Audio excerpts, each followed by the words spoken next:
yellow side, Aaron Johnson, 35 years old, Calgary Fire Department. On the red side, Jonathan Welsh, 35 years old, Courtney Fire Rescue.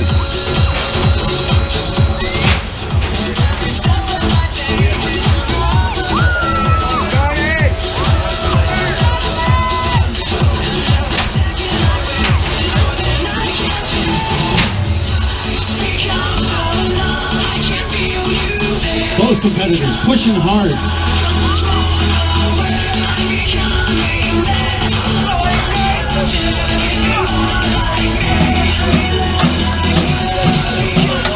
Aaron Johnson on the yellow side, 8 years of service, 5 times on this course.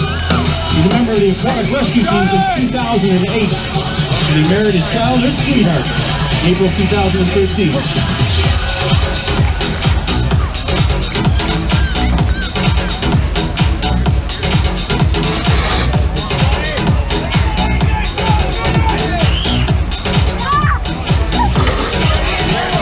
John Wells, Courtney Fire Department. He's a sports guy all around. He does this to stay fit, stay good at his job, stay safe.